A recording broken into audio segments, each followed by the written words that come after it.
The Vedic Age, Part 1. Question. Describe the main feature of Vedic period. वैदिक period का समय 1500 BC to 600 BC माना जाता है। इसे दो भागों में विभाजित किया गया है। Rigveda period 1500 BC to 1000 BC, later Vedic period 1000 BC to 600 BC।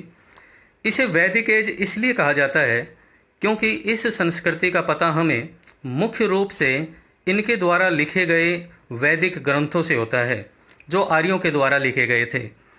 वेद शब्द का शाब्दिक अर्थ होता है नॉलेज और आर्य शब्द का शाब्दिक अर्थ होता है सुपीरियर। अब ये लोग कौन थे, आर्य कौन थे, इस विषय में विद्वानों के अलग अलग विचार हैं। एसी दास, संपूर्णानंद, आर.बी. पांडे इत्यादि विद्वान मानते हैं कि आर्य भारत के ही मूल निवासी थे और ये सप्त सिंधु प्रदेश में रहते थे। सप्त सिंधु प्रदेश वो प्रदेश जहाँ पर 7 नदियाँ बहा करती थी, अर्थात भारत का उत्तर पश्चिमी जो हिस्सा है वो सप्त सिंधु प्रदेश था। बाल गंगाधर तिलक जी आर्यों का मूल निवास उत्तरी ध्रुव मानते हैं और इस विषय में उनका जो अध्ययन है वो इस बात पर आधारित है कि जो जोग्राफिकल कंडीशंस है, क्लाइमेट की जो कंडीशन है वो उत्तरी ध्रुव की जिस प्रकार से मिलती हैं उनका उल्लेख ऋग्वेद में भी मिलता है। इसी प्रकार स्वामी दयानंद सरस्वती यह मानते हैं कि आर्यों का जो मूल निवास था वो तिब्बत प्रदेश था। अनेक पश्चिमी विद्वान आर्यों का मूल निवास यूरोप का मानते हैं।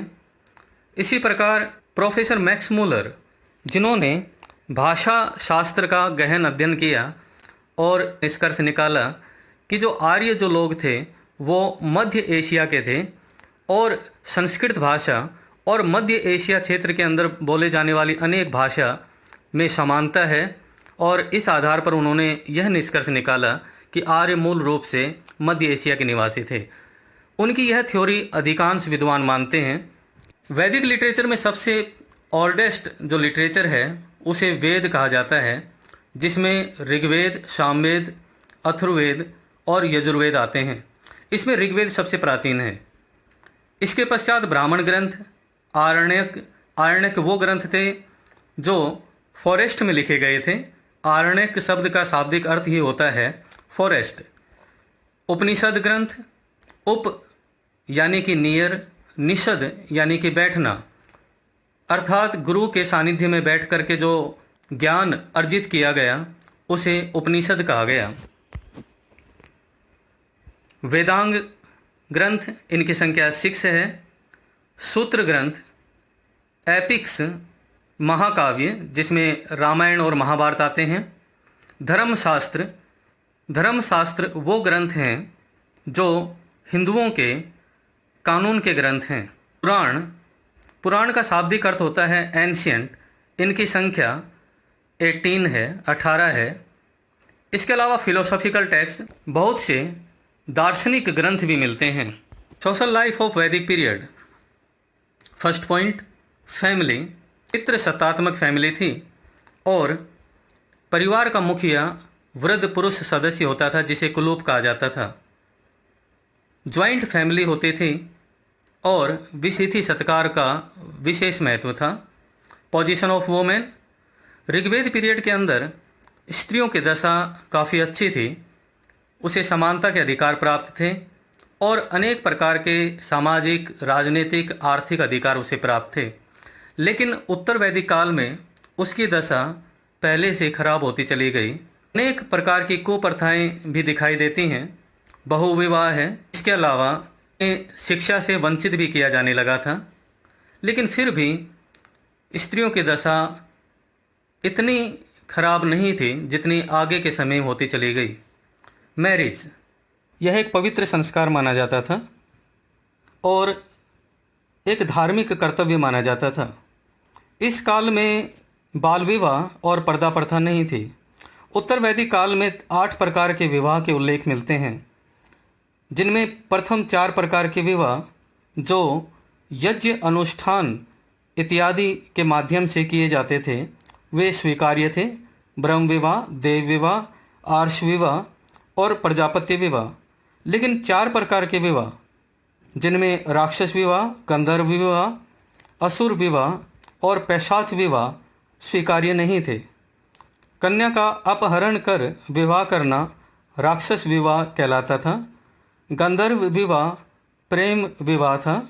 जब कन्या को खरीद कर विवाह किया जाए उसे असुर विवाह कहा जाता था। और कन्या के साथ शारीरिक संबंध बनाकर विवाह करना पैशाच विवाह कहलाता था। इंटरकास्ट मैरिज भी प्रचलन में थी, जो 2 प्रकार की थी, मॉर्गेनेटिक और इनवर्स, अनुलोम और प्रतिलोम। समाज को 4 वर्गों में विभाजित किया गया था, ब्राह्मण, क्षत्रिय, वैश्य और शूद्र।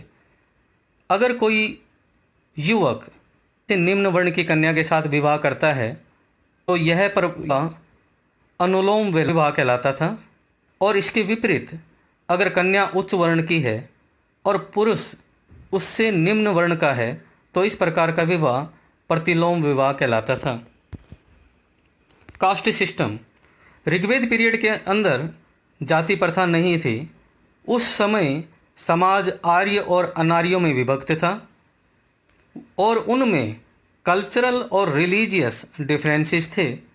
धीरे धीरे के आधार पर जाति निर्धारित की जाने लगी, लेकिन कोई भी व्यक्ति अपने कार्य बदल सकता था।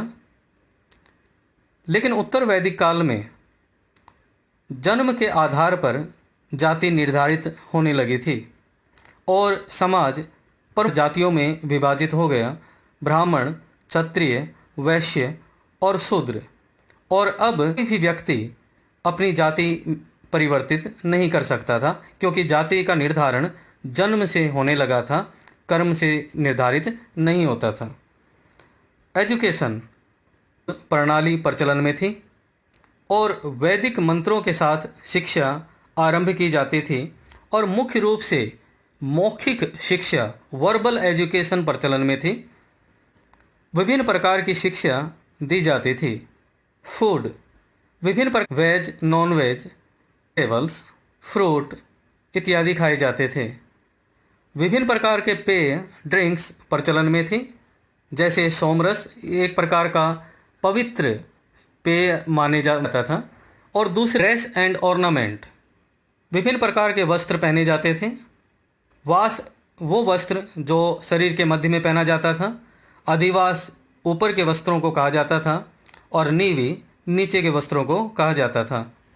अम्यूजमेंट विभिन्न प्रकार के मनोरंजन के साधन प्रचलन में थे, डांस, म्यूजिक, सिंगिंग इत्यादि।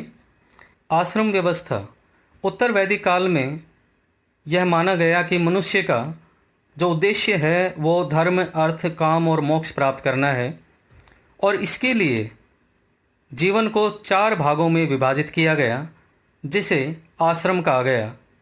यह माना गया कि मनुष्य को अपने जीवन के प्रारंभिक 25 वर्ष शिक्षा अध्ययन में बिताने चाहिए। इसे ब्रह्मचर्य आश्रम का नाम दिया गया।